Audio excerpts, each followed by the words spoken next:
नमस्कार साथियों, कैसे हैं आप सभी? मेरी उम्मीद है बहुत अच्छे होंगे। तो आज की ये जो क्लास है क्लासिकल डांस की है, शास्त्रीय संगीत। मैंने आपको बताया ही था क्योंकि हम जा रहे हैं कहीं पे बाहर, तो मंडे क्लास हो नहीं पाएगी, इसलिए ये क्लास मैंने आज रखी है ना। तो मंडे क्लास नहीं है, तो हमारी जो अगली मुलाकात है, आपको पता होना चाहिए वो कब होगी। अगली मुलाकात हमारी होगी, ठीक है, ट्यूसडे क्लास है, मिलेंगे, ठीक है। अब एक बहुत महत्वपूर्ण टॉपिक है क्लासिकल डांस। हालांकि बहुत डीप नहीं पूछा जाता, तो मैं आपको ना दो तरह का मटेरियल दूंगा। एक तो ऐसा है जो आपको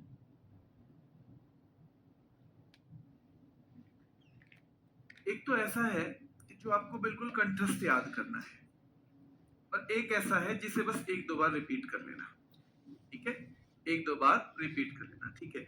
ठीक है हरिओम भाई, थैंक यू। चलिए, तो ये शास्त्रीय नृत्य जो होते हैं ना बेटा, ये होते हैं मतलब डांस ऐसा जो बहुत बेहतरीन वाला डांस, यानी कि जिसके अलग नियम कायदे हैं, नियम कायदे कानून है अलग, मतलब कानून ऐसे नहीं जो संसद ने बनाए हैं, पर जो नृत्य करते हैं उन्होंने इसके बहुत बेहतरीन नियम कायदे बनाए हुए हैं, उन्हीं पे नृत्य होता है।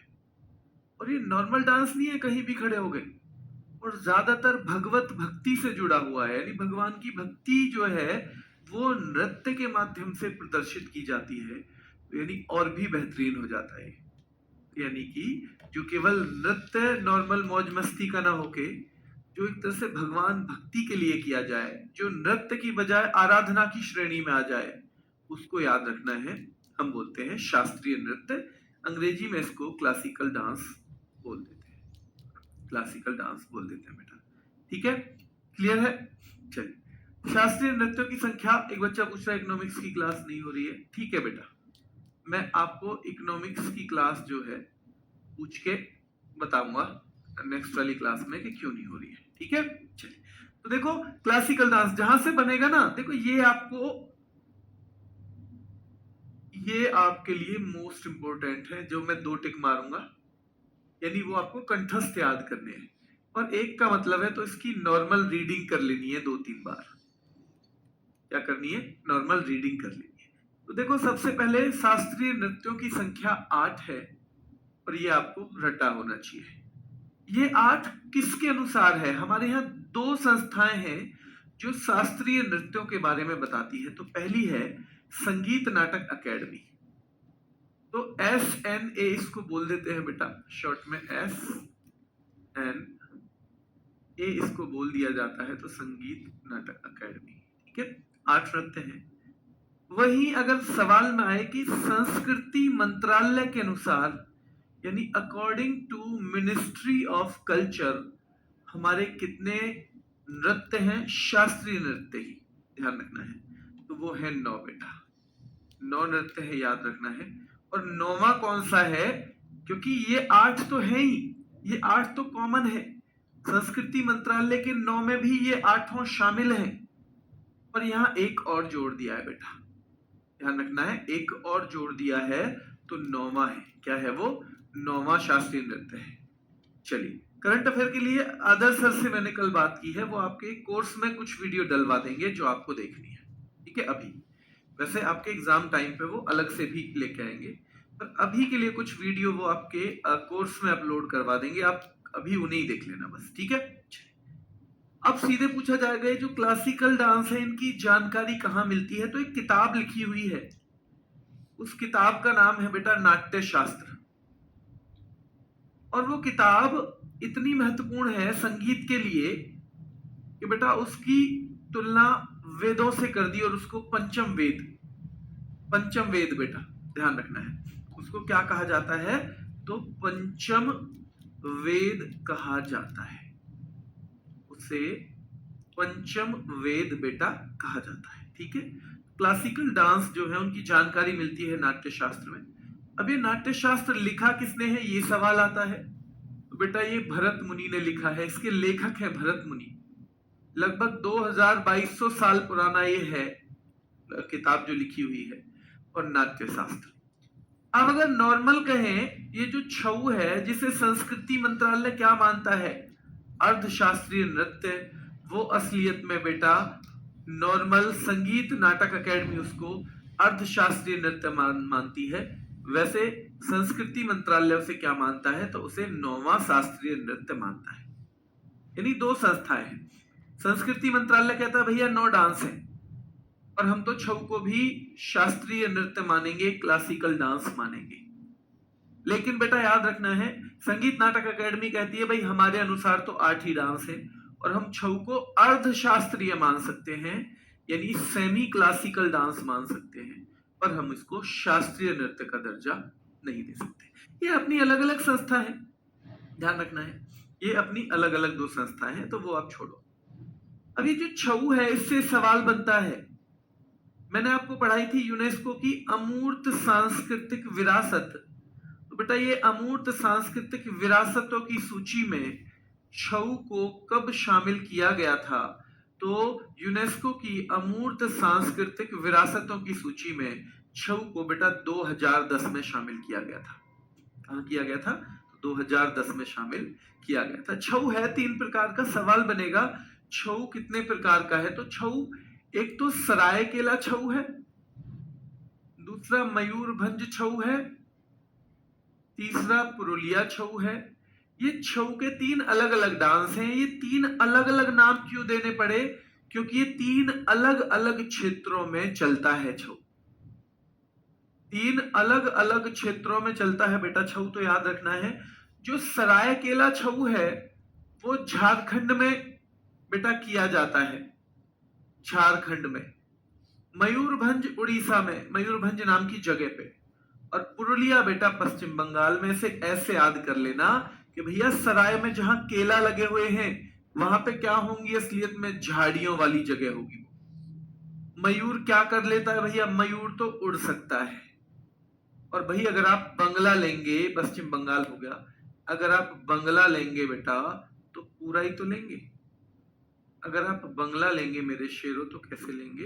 तो बंगला बेटा आप पूरा लेंगे, ठीक है? बंगला आप कौन लेंगे? पूरा लेंगे। अब आपसे पूछा जाएगा कौन कौन से क्लासिकल डांस है, तो देखो भरतनाट्यम है पहला। ये कहां पे चलता है आपको ये भी पता होना चाहिए, ये तमिलनाडु में चलता है। और ये भी पता होना चाहिए बेटा आपको कि सबसे पुराना है, सबसे पुराना, ओल्डेस्ट, सबसे पुराना है भरतनाट्यम, ठीक है? क्या है? सबसे पुराना है। तो भरतनाट्यम आपको रटना है तमिलनाडु में, ये पूरा आपको याद करना है अच्छे से। मोहिनीअट्टम बेटा केरल का डांस है। कहां का? केरल का। ये केरल का है। जगह पूछी जाती है कहां पे चलता है। कथक बेटा उत्तर भारत में चलता है। कहां पे? उत्तर भारत या उत्तर प्रदेश इसे कह सकते हो। उत्तर भारत या उत्तर प्रदेश कह सकते हो। और ओडिसी जो है बेटा, ओडिसी जो है वो कहां चलता है? तो वो उड़ीसा में चलता है, उड़ीसा में चलता है, ठीक है? उड़ीसा में। तो भरतनाट्यम याद रखना है बेटा, तमिलनाडु का है, सबसे पुराना है। मोहिनीअट्टम कहां का है? केरल का है। कथक उत्तर भारत या उत्तर प्रदेश, एक आएगा ऑप्शन में, 2 नहीं आएंगे, या उत्तर प्रदेश। वैसे ज्यादातर उत्तर प्रदेश और उत्तर भारत दोनों ही पूछे जाते हैं, पर अलग अलग क्वेश्चन में। कोई उत्तर प्रदेश देगा और कोई उत्तर भारत देगा बेटा, ठीक है? कोई उत्तर भारत देगा। ओडिसी हो गया उड़ीसा का।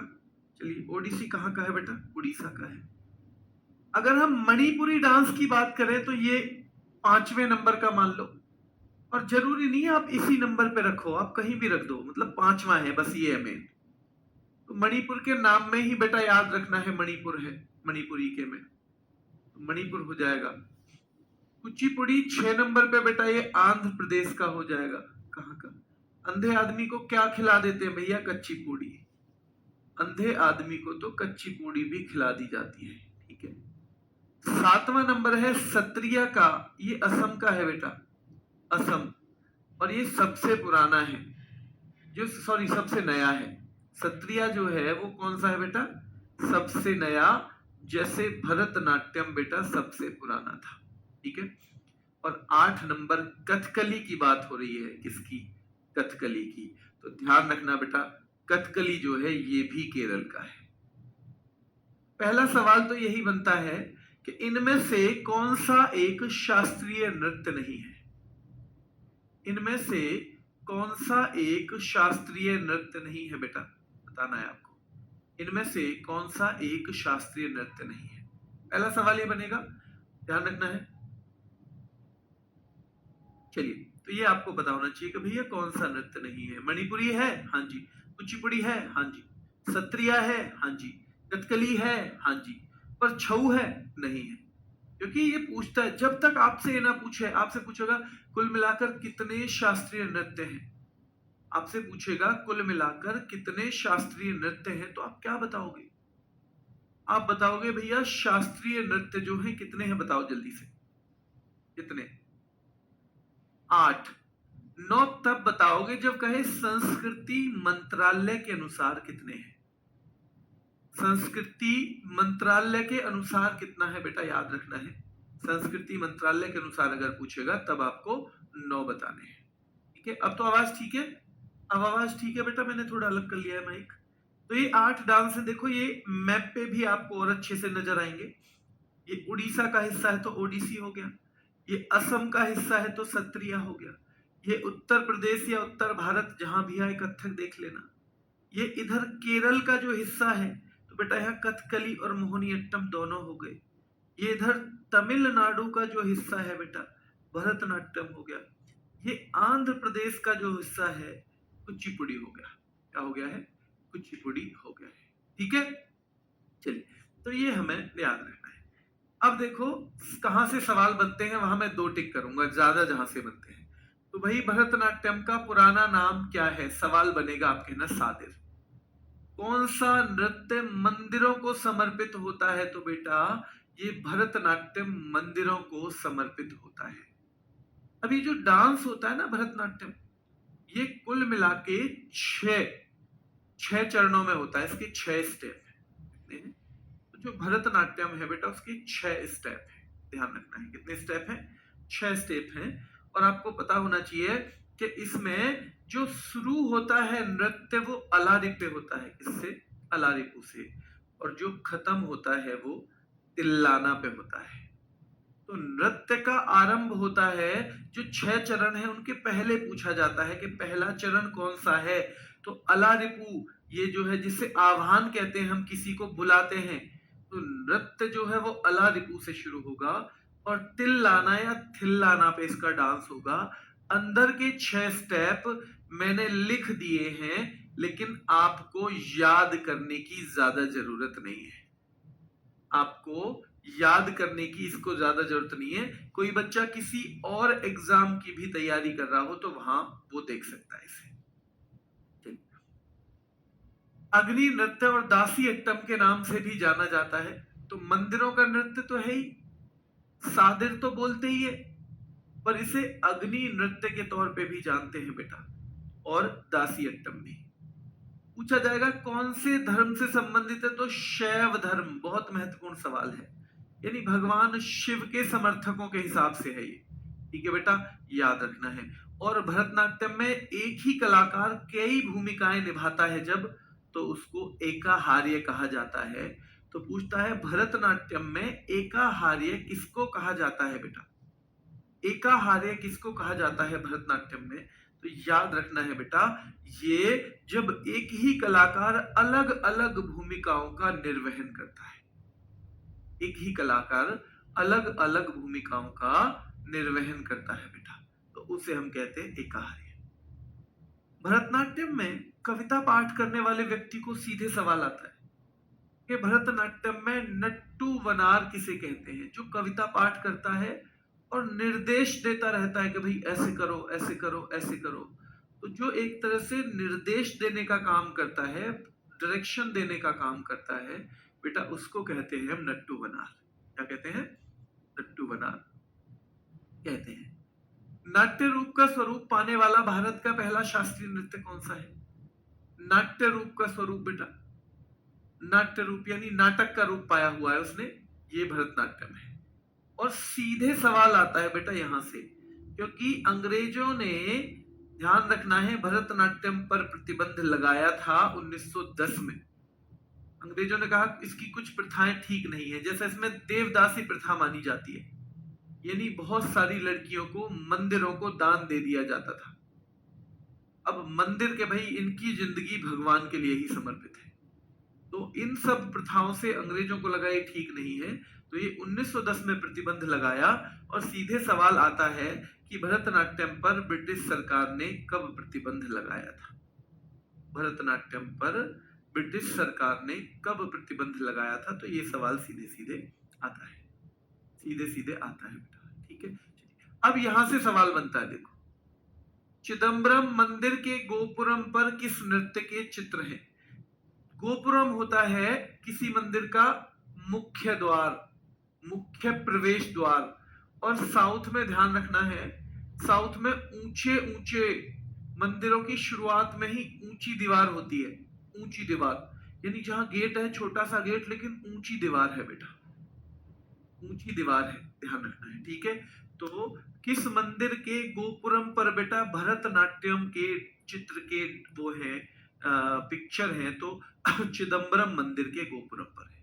और यहां से सीधे सीधे सवाल बनता है, और ऐसा है, देखो ये, देखो ये मंदिर का गेट है। जो आप नॉर्थ इंडिया में मंदिर देखते हो ना, वो इस तरह के नहीं है, वहां इतना ऊंचा एंट्रेंस नहीं मिलता, वहां छोटा द्वार रहेगा आगे, अंदर जाके जो मुख्य मीनार है वो बड़ी मिलती है मंदिर की। पर साउथ में बहुत सारे मंदिर मिलेंगे ऐसे कि जो बिल्कुल बाहर की दीवार है वही बहुत सारी, बहुत ऊंची है, बहुत ऊंची है। तो ये जो बाहर की मुख्य प्रवेश द्वार होता है, इसकी जो दीवार होती है ना ऊंची सी, उसको गोपुरम कहा जाता है। क्या कहा जाता है बेटा? गोपुरम कहा जाता है, ठीक है। चलिए, तो ये कौन से मंदिर के? चिदम्बरम मंदिर के। अब मोहिनी अट्टम में आ जाओ। मोहिनी, देखो मोहिनी मतलब मोहित करना। तो भगवान विष्णु ने एक बार, उसमें दो कहानियां प्रचलित हैं, आज आप सर्च करना जाके। भगवान विष्णु ने एक बार स्त्री का रूप धारण किया था, और जब वो स्त्री का रूप धारण किया था ना, तो उसको क्या कहा जाता है बेटा? उसी समय उनका जो वो रूप था उसको मोहिनी कहा जाता है। तो ये जो नृत्य है मोहिनी अट्टम, ये पहली बात तो एकल महिला यानी अकेली एक महिला करती है इसको। अकेली तो करेगी क्योंकि भगवान विष्णु ने तो अवतार अकेले ही तो लिया होगा, 10-5 लोग थोड़ी आए होंगे साथ में, 10-5 लोग तो आए नहीं, मतलब अकेले ही लिया। तो अकेली महिला के द्वारा किया जाता है बेटा।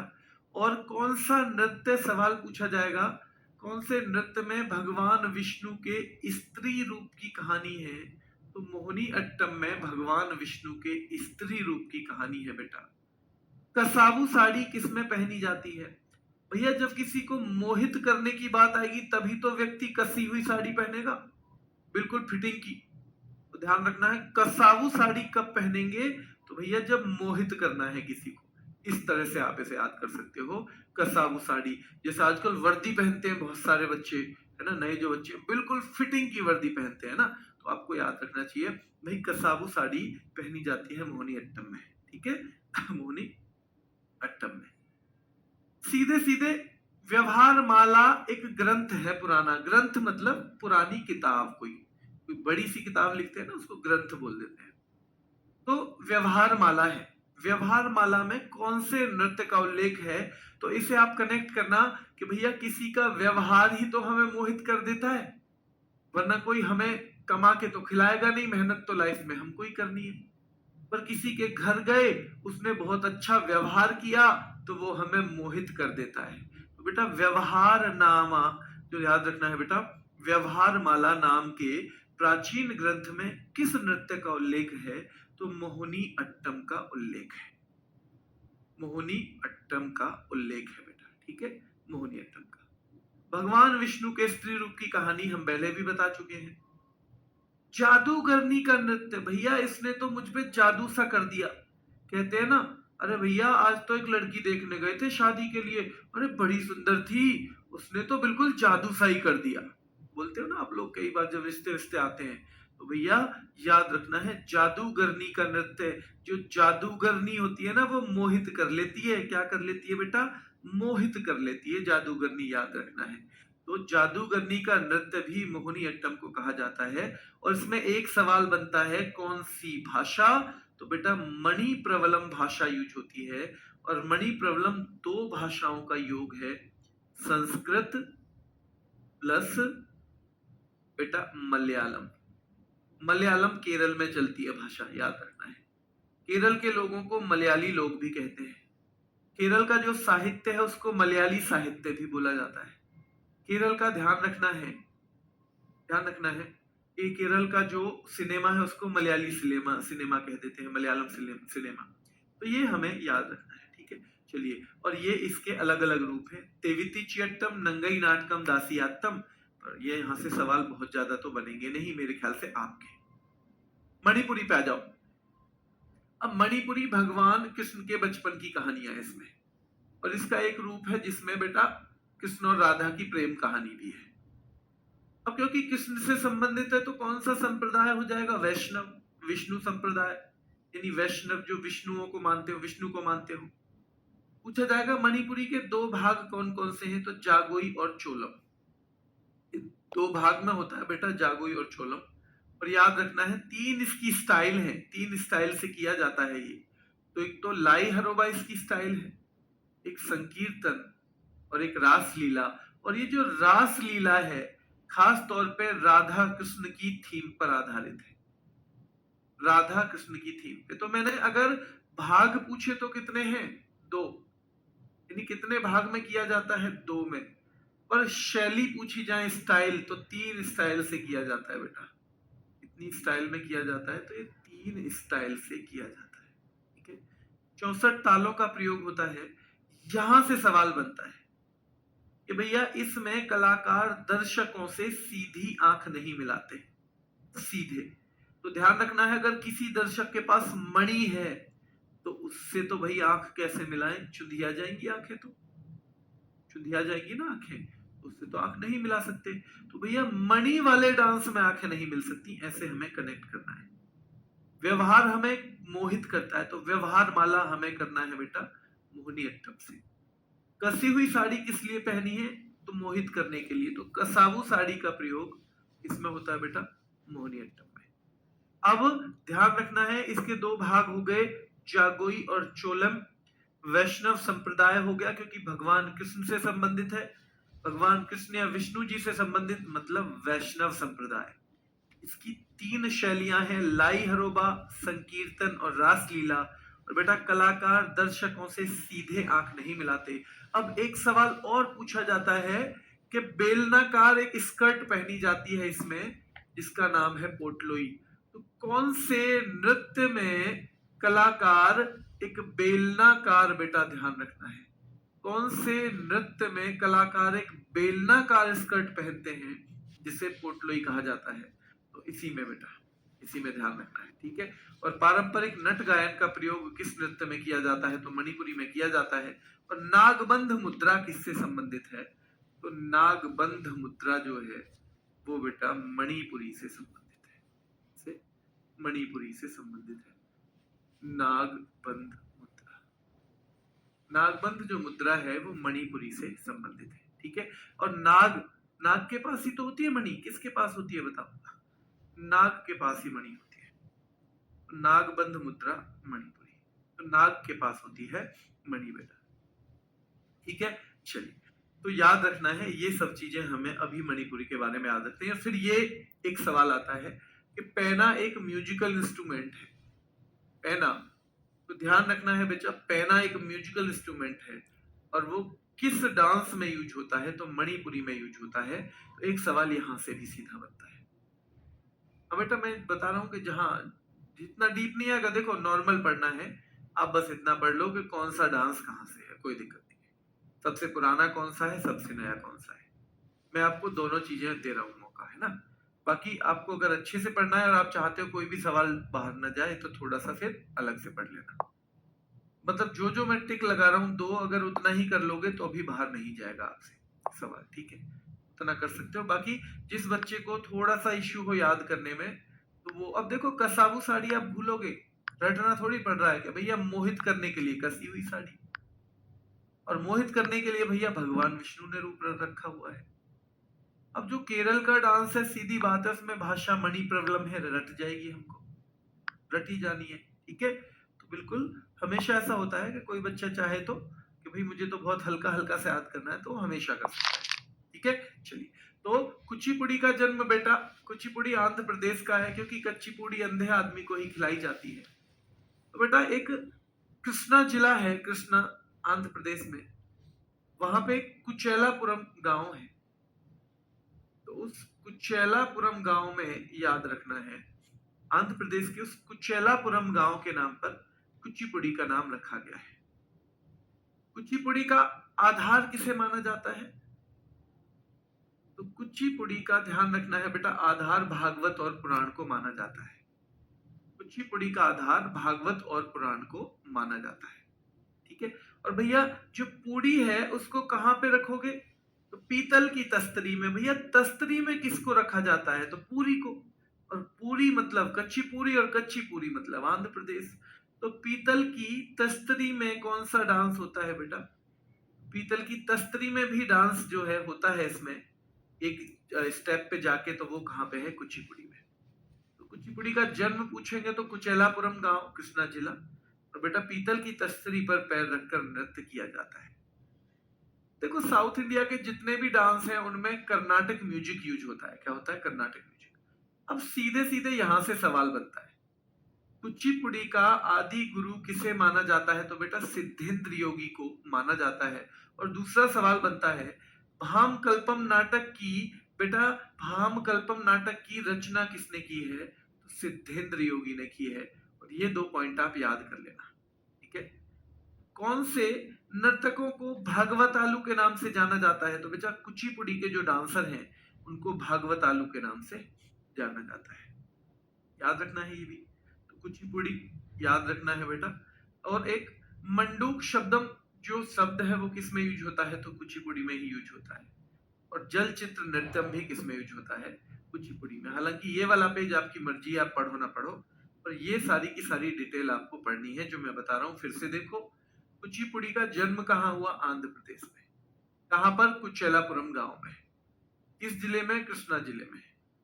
कुचिपुड़ी का आधार भागवत या पुराण को माना जाता है। भागवत और पुराण को बेटा कुचिपुड़ी का आधार माना जाता है। पीतल की तस्तरी में पैर रखकर कौन सा डांस किया जाता है? तो बेटा कुचिपुड़ी किया जाता है।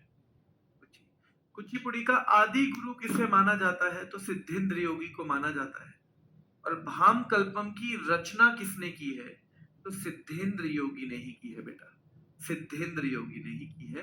इतने पॉइंट आपको याद रखने हैं, इतने पॉइंट कम से कम आपको याद रखने हैं। हाँ बेटा यूपी पुलिस के लिए भी ये बिल्कुल सही है, यूपी पुलिस के लेवल का भी ये कंटेंट है, आप ले सकते हो, ठीक है। किस भगवान से संबंध है ओडिसी का? तो भगवान कृष्ण से। अब देखो कुचिपुड़ी भागवत पुराण हो रही थी, भैया हमें वहां कच्ची पूड़ी दे दी। भागवत पुराण में हमको तो कच्ची पूड़ी दी थी, वहां तो ऐसे याद करना है, ठीक है। अब यहाँ देखो किस भगवान से संबंध है? तो भगवान कृष्ण से संबंध है, ठीक है, ओडिसी का। और याद रखना है भगवान जगन्नाथ, उड़ीसा में पुरी का जगन्नाथ मंदिर बहुत फेमस है। तो याद रखना है बेटा ये भगवान जगन्नाथ की पूजा से संबंधित डांस है, ठीक है। आपसे पूछा जाएगा त्रिभंग मुद्रा। अरे भैया त्रिभंग मुद्रा करता है वो तो पता नहीं, ऐसा लगता है जैसे उड़ जाएगा। वो तो त्रिभंग मुद्रा करता है, ऐसे लगता है उड़ जाएगा। वो तो त्रिभंग मुद्रा करता है, ऐसे लगता है बेटा उड़ जाएगा, उड़ जाएगा, याद रखना है। ओडिसी को ओडिसी भी कह देते थे, तो इसको तो आप कभी भूलोगे नहीं। ओडिसी ओडिसी एक ही तो बात है। यहां से सवाल बनता है बेटा, पखावज अक्षरों का प्रयोग किस डांस को? तो बेटा ऐसे याद रखना, पंखों का प्रयोग किसके लिए होता है? उड़ने के लिए। तो पखावज अक्षरों का प्रयोग किसके लिए होगा? ओडिसी के लिए। क्योंकि पंखों का प्रयोग किसके लिए होता है? उड़ने के लिए होता है, ठीक है। चलिए इसके चरण चाहो तो आप याद कर सकते हो, चाहो तो आपकी मर्जी है कि भाई ये पखावज शब्दों का जो अक्षरों का प्रयोग है वो ओडिसी में होता है। इसको ओडिसी नाम से भी हम जानते हैं, ओडिसी नाम से। किसके द्वारा? तो मुख्यतः महरियों द्वारा। सीधे सवाल आता है, इनमें से कौन सा डांस मुख्यतः महरियों के द्वारा किया जाता है? तो बेटा ओडिसी डांस मुख्यतः महरियों के द्वारा किया जाता है, ठीक है। और कौन से डांस को सचल मूर्ति कहते हैं? तो बेटा ये भी ओडिसी को ही कहते हैं। सचल मूर्ति किसको कहते हैं? तो ओडिसी को ही कहते हैं। ये यहां से सवाल बनता है, जल तत्व का प्रतीक है, यानी किसे रिप्रेजेंट करता है? तो ये वाटर जो होता है ना, पानी, पानी को, क्योंकि अब ऐसे याद कर लेना, पानी क्या हो जाता है बेटा? उड़ जाता है, पानी उड़ जाता है। तो पुराना नाम क्या है? ओडिसी है। पखावज शब्दों का, अक्षरों का प्रयोग बेटा ओडिसी में होता है, क्योंकि पंखों से आदमी उड़ता है, पंखों से। महरियों द्वारा किया जाता है मुख्यतः, हाँ जी किया जाता है। सचल मूर्ति कहा जाता है, कहा जाता है। जल तत्व का प्रतीक है, हाँ जी प्रतीक है, जल तत्व का प्रतीक है। और यहां से सवाल बनता है बेटा कि इसका सबसे पहला उदाहरण ओडिसी का, तो उदयगिरी खंडगिरी की गुफाएं हैं उड़ीसा में ही। कहां पे? उड़ीसा में ही उदयगिरी खंडगिरी की गुफाएं हैं, वहां पर इसका सबसे पहला उदाहरण मिलता है, सबसे पहला उदाहरण मिलता है बेटा, ठीक है। वाद्य यंत्र क्या है बेटा? वाद्य यंत्र का मतलब होता है म्यूजिक जिससे पैदा किया जाए। जैसे बांसुरी से म्यूजिक पैदा होता है, जैसे ढोलक से म्यूजिक संगीत पैदा होता है, हारमोनियम से संगीत पैदा होता है, तो वाद्य यंत्र वो होते हैं, ठीक है। ठीक है, क्लियर है? आगे चलिए, कथक की बात करेंगे। सवाल कैसे बनता है कि नटवरी किस नृत्य को कहा जाता है? तो बेटा कथक को ही नटवरी भी कहा जाता है, और ये सवाल पूछा जाता है। कथक राधा कृष्ण की कथाओं पर आधारित है, कथक भी, ठीक है। चलिए, राधा कृष्ण की कथाओं पे, जैसे मणिपुरी भी ध्यान रखना है बेटा, भगवान कृष्ण से संबंधित था, लेकिन उसका एक भाग राधा कृष्ण पर आधारित है। वैसे कथक राधा कृष्ण पर आधारित है बेटा, क्या है? राधा कृष्ण पर आधारित। इसके 4 प्रमुख घराने हैं, और ये सवाल पूछा जाता है इनमें से कौन सा कथक का एक प्रसिद्ध घराना है? तो लखनऊ, जयपुर घराना मतलब जहां इसकी शिक्षा दी जाती है, जहां ये फला फूला है।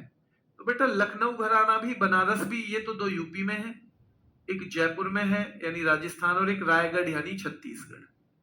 तो ये 4 हैं बेटा, ये 4 हैं। तो कथक के घराने लखनऊ घराना, जयपुर घराना, बनारस घराना और रायगढ़ घराना, ये 4 घराने हैं कथक के मुख्यतः। और सवाल आता है इनमें से कौन सा कथक का एक घराना नहीं है? कथक का एक घराना नहीं है इनमें से, क्या है? इनमें से कौन सा कथक का एक घराना नहीं है? ठीक है, क्लियर है? कथक की शास्त्रीय शैली को 20वीं शताब्दी में किसके द्वारा पुनर्जीवित किया गया? सीधे सवाल आता है, लेडी लीला सोखे के द्वारा। आप देख लीजिए करना है नहीं। और ये इनको संरक्षण दिया था मुगलों ने। पूछा जाता है भाई, मुगलों द्वारा, मुगल जो शासक थे, मुगलों द्वारा संरक्षण, पेट्रोनेज किसको दी गई बेटा? तो मुगलों द्वारा संरक्षण दिया गया था मेरे शेरों, किसको? तो ये कथक को, कथक को बेटा मुगलों के द्वारा संरक्षण दिया गया था। किसको? कथक को दिया गया था। सत्रिया से भी सवाल बनते हैं, सत्रिया से भी सवाल बनते हैं। और जो सत्रिया से सवाल बनते हैं मैं बता देता हूं। पहले तो इसकी खोज लगभग कितने साल पहले? 500 साल पहले, यानी 15वीं सदी में। कब? 15th सेंचुरी में। तो 15वीं सदी में बेटा याद रखना है, इस सत्रिया जो है इसकी खोज लगभग 500 साल पहले हुई थी। तो याद रखना है ये सबसे नया है, ये सबसे नया है। सत्रिया क्या है? सबसे नया क्लासिकल डांस, सबसे नया। जैसे सबसे पुराना मैंने भरतनाट्यम बताया था। अब इसके संस्थापक पूछे जाते हैं बेटा, तो इसके संस्थापक हैं एक वैष्णव संत थे ये। भाई जब ये वैष्णव संत थे श्रीमंत शंकर देव, कौन थे? वैष्णव संत थे श्रीमंत शंकर देव, याद रखना है। तो 15वीं सदी के महान वैष्णव संत थे श्रीमंत शंकर देव, उनको इसका संस्थापक माना जाता है। वो इसके क्या है? संस्थापक है बेटा, ठीक है। चलिए, और ये क्लासिकल डांस में कब शामिल किया गया? मैंने बताया ना कि संगीत नाटक अकेडमी, संगीत नाटक अकेडमी मान्यता देती है इसे। तो संगीत नाटक अकेडमी जो है ना, ये अकादमी, उसके द्वारा इसको मान्यता कब दी गई है? तो सन 2000 में ये 8वां डांस बना था। उससे पहले 7 ही डांस हुआ करते थे क्लासिकल डांस की कैटेगरी में। उससे पहले बेटा 7 ही डांस हुआ करते थे क्लासिकल डांस की कैटेगरी में। कितने हुआ करते थे? तो 7 ही डांस हुआ करते थे क्लासिकल डांस की कैटेगरी में। संगीत नाटक अकादमी द्वारा इसको सन 2000 में दर्जा दिया गया। ठीक है, पूछा जाता है कि कौन सा असम के वैष्णव मठों जो मठ हैं उनमें भाई कौन सा नृत्य विकसित हुआ है? तो सत्रिया डांस उनमें विकसित हुआ है। कौन सा? सत्रिया। ठीक है, एक अंकिया नाट का संबंध किससे है पूछा जाता है, या भोना या भावना। ये 2-3 सवाल आते हैं कि इसका संबंध किससे है, तो या तो असम वर्ड आएगा या सत्रिया आएगा। अंकिया नाट का संबंध किससे है याद रखना है बेटा। अंकिया नाट किसका से संबंध किसका है? तो बेटा ये सत्रिया से ही संबंध है। ठीक है, चलिए माटी अखोरा का संबंध किससे है? सत्रिया से संबंधित है, सत्रिया से। और बोर गीत का यूज कहाँ किया जाता है? सत्रिया में। तो बेटा ये 2-3 सवाल और आते हैं। बोर गीत का यूज कहाँ किया जाता है? सत्रिया में। यहाँ दोबारा देखो क्योंकि थोड़ा मुश्किल हो जाएगा वरना। सबसे पहले सवाल आएगा सत्रिया की खोज लगभग कब हुई? तो 15वीं शताब्दी में, यानी लगभग 500 साल पहले। सत्रिया कहाँ का क्लासिकल डांस है? तो बेटा असम का है। इसके संस्थापक कौन थे? तो पूछा जाए तो वैष्णव संत थे श्रीमंत शंकर देव। वर्ष 2000 में बेटा याद रखना है शास्त्रीय नृत्यों में से शामिल किया गया है संगीत नाटक अकादमी के द्वारा। यूपी में।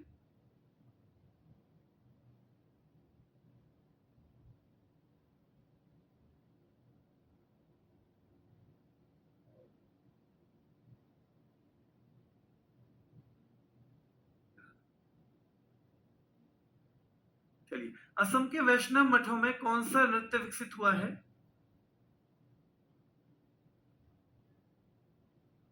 असम के वैष्णव मठों में कौन सा नृत्य विकसित हुआ है? तो बेटा सत्रिया जो है डांस वो विकसित हुआ है। और अंकिया नाट याद रखना है इसका संबंध किससे है? सत्रिया से। अंकिया नाट का संबंध पूछा जाएगा भावना। अब ये चीज रटने की है बेटा, इसको रटना ही पड़ेगा। भावना किससे संबंधित है? अंकिया नाट से। और अंकिया नाट सत्रिया से। भावना अंकिया नाट से और अंकिया नाट सत्रिया। और सवाल ये भी आता है भावना कहाँ का है? तो असम का। अंकिया नाट कहाँ का है? असम का। और सत्रिया कहाँ का है? असम का। सत्रिया कहाँ का है? असम का। ठीक है, ये तीनों चीज आपसे पूछे जाएंगे तो आपको बताना है। माटी अखोरा देखो, अब कोई भी हो जो डांस करना है ना, जैसे भरतनाट्यम मेरी बेटियां सीख रही हैं, दोनों मेरी बेटियां हैं तो दोनों भरतनाट्यम सीख रही हैं, एक 6th में है एक 4th में है। अब जैसे वो आते हैं ना तो जो टीचर उन्हें सिखा रही हैं वो बहुत सारी एक्सरसाइज भी करवाती है। और वो एक्सरसाइज करवाती है क्यों? क्योंकि इस डांस को करने के लिए जटिल स्टेप है, बहुत मुश्किल स्टेप है। तो इन दोनों स्टेप में याद रखना है बेटा, तो क्योंकि मुश्किल स्टेप है तो इन मुश्किल स्टेपों को करने के लिए शरीर मजबूत भी होना चाहिए, पैर मजबूत होने चाहिए। क्या होने चाहिए? पैर। तो तभी तो डांस हो पाएगा। तो वो बहुत सारी एक्सरसाइज कराती है। तो वैसे ही जब सत्रिया की बात है बेटा, जो सत्रिया में एक मिट्टी अखोरा यानी माटी पे व्यायाम किया जाता है, मिट्टी पे वो क्यों किया जाता है? ताकि मजबूत किया जा सके बच्चे को, या जो नर्तक हैं उनको मजबूत किया जा सके, ताकि डांस में जो एनर्जी चाहिए वो एनर्जी उनके अंदर रहे। तो जो माटी अखोरा मिट्टी अखोरा, आप कहोगे कि जी ये क्या है? ये क्या है? माटी अखोरा या मिट्टी अखोरा क्या है? तो बेटा आपको पता होना चाहिए कि ये मिट्टी पर व्यायाम है। अब आप कहोगे डांस का याद रखना है बेटा, डांस का क्या ही मतलब है? मतलब मिट्टी पर व्यायाम से, तो बेटा है, ये है बेटा।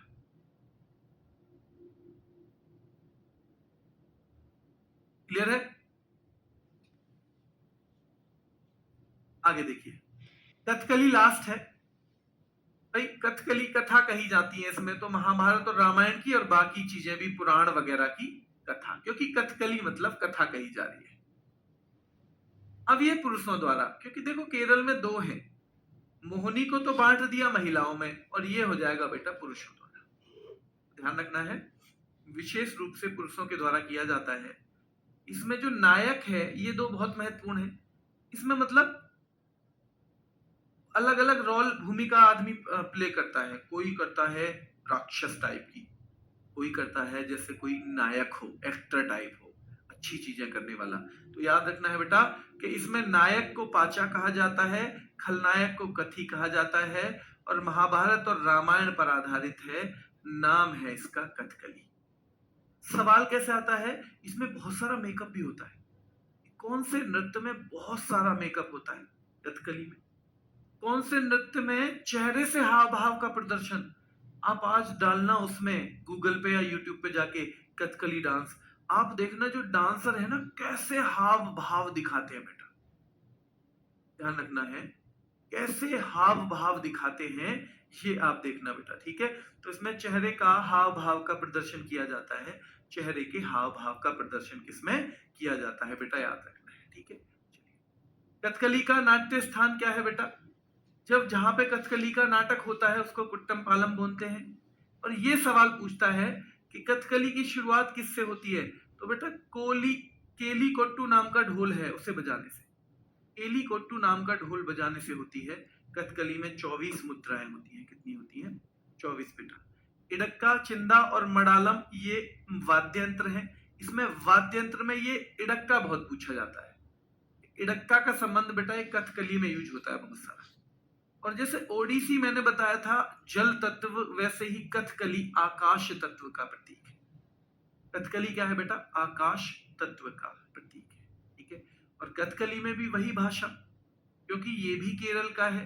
तो मणि प्रवलम, और मणि प्रवलम आपको पता होना चाहिए संस्कृत और मलयालम दोनों का जोड़ है। क्या है बेटा? दोनों का जोड़ है, ठीक है। चलिए ये अलग अलग ये सारा हो जाएगा। इसमें सिंगार भी यूज होता है, सिंगार यूज होता है। बाकी ये थोड़ा सा डीप है, ये वाला आप मत पढ़ना बेशक, क्योंकि मैं निशान भी नहीं लगा रहा हूं इस पे। मैं निशान भी नहीं लगा रहा हूं इसीलिए क्योंकि आप किसी और एग्जाम के लिए तैयारी कर रहे हो ना, तो वहां ही पढ़ लेना। दोबारा पढ़ाता हूं जो चीजें आपको इसमें समझनी है। कथकली में सीधे पूछा जाए कथकली किस पर आधारित है, तो महाभारत और रामायण पर आधारित है। कथकली किसके द्वारा? तो पुरुषों के द्वारा किया जाता है। कथकली में पाचा किसे कहते हैं? तो नायक को कहते हैं। और भाई कथी खलनायक, कथी खलनायक है यार, तू तो कथी खलनायक है, ऐसे याद करना। कथी वहां खलनायक को, क्योंकि वहां जाते ही आपको पाचा खलनायक लगने लगेगा, और कथी नायक, इसलिए याद रखना है तू तो कथी खलनायक है, कथी खलनायक। तो कथी को आप खलनायक से कनेक्ट कर देंगे। कौन से नृत्य में चेहरे के हाव भाव का प्रदर्शन किया जाता है? तो कथकली में। बेटा कौन से नृत्य की शुरुआत केली कोट्टू नामक ढोल से होती है? तो कथकली की होती है शुरुआत, कथकली की। और कथकली किसका प्रतीक है? तो आकाश तत्व का। जैसे ओडिसी जल तत्व का प्रतीक था बेटा। और कथकली के लिए प्रयुक्त भाषा कौन सी है? तो वो मणि प्रवलम है। क्या है? कथकली के लिए जो प्रयुक्त भाषा है, याद रखना है, वो मणि प्रवलम है। क्या है बेटा? मणि प्रवलम है, ठीक है। तो वो है मणि प्रवलम। ये मैंने टिक लगा दिया जहां जहां आपको ध्यान रखना है, ठीक है। लेकिन मैं कहूंगा एक दो बार ये पढ़ के जाना। कभी कभी क्या होता है, कभी कभी ऐसा होता है कि हम एक दो बार भी पढ़ जाते हैं ना किसी चीज को, तो अगर उससे सवाल आ जाए तो हम कर आते हैं कम से कम। पर जो हमने जिंदगी में कभी नहीं पढ़ा तो हम प्योर तुक्का लगाते हैं फिर। तो ये आप कर देना बेटा, ठीक है। चलिए, तो भारत में वेदों की संख्या पूछी जाएगी तो 4 बता देना। ये सबसे पहले नृत्य किसने किया? तो ये सवाल आता है बेटा। तो नटराज मुद्रा और तांडव किया था किसने मेरे भाई? भगवान शिव ने सबसे पहले। सबसे पहले डांसर माने जाते हैं लॉर्ड शिवा। सबसे प्राचीन हमने बता ही दिया, भरतनाट्यम है, पहले भी बता चुके हैं हम। सबसे नया ये भी हमने बताया सत्रिया है। सत्रिया के संस्थापक श्रीमंत शंकर देव है, ये भी हम पढ़ चुके हैं। कौन सा राज्य 2 शास्त्रीय नृत्यों से संबंधित है? केरल, ये भी हम पढ़ चुके हैं। ये सवाल आता है बेटा, पहली क्लासिकल डांसर जो राज्यसभा से नॉमिनेट हुई। आपको पता है राज्यसभा में 12 लोगों को मनोनीत किया जाता है, नॉमिनेट किया जाता है, उनका चुनाव नहीं होता। वो है ना, कला वला के क्षेत्र में होने चाहिए, साहित्य के में होने चाहिए, विज्ञान के क्षेत्र में होने चाहिए, ठीक है। एक नृत्य से इतने सारे प्रश्न नहीं है बेटा, वो तो हो गए 8 नृत्यों से इतने सारे प्रश्न किए हमने, 8 से, ठीक है। चलिए याद रखना है, हाँ, वज्रवूर और कला क्षेत्र किसकी शैली है, ये सवाल एक रह गया, ये आता है भाई सीधे, भरतनाट्यम की है। और फिर हम पूछेंगे, ध्यान रखना है कि ये यामिनी कृष्णमूर्ति का संबंध भरतनाट्यम और कुचिपुड़ी, पर ये हम अलग से डांसर करेंगे, वहां आप देख लेना, यहाँ इसकी जरूरत नहीं है। यामिनी कृष्णमूर्ति वैसे रख सकते हो, तो अभी आपको एक बार याद करवा देता हूँ ट्रिक से कि भाई यहाँ यहाँ मैनी कृष्णमूर्ति मिलती है, कौन सी जगह होगी ये, भारत। जहाँ मैनी मैनी कृष्णमूर्ति मिले, बहुत सारी कृष्णमूर्ति मूर्ति मिले, वो भारत जगह है बेटा, याद रखना है। और कुचिपुड़ी भी याद रखना है कि भैया कुछ लोग तो जो कृष्ण मूर्ति है ना, मैनी कृष्ण मूर्ति, उनको कच्ची पूड़ी खिला देते हैं, कच्ची पूड़ी ही खिला देते हैं। कथकली बेटा फीमेल का नहीं है, ठीक है, ओनली मेल का डांस है। शिवम बिल्कुल ठीक कह रहे हो आप, ठीक है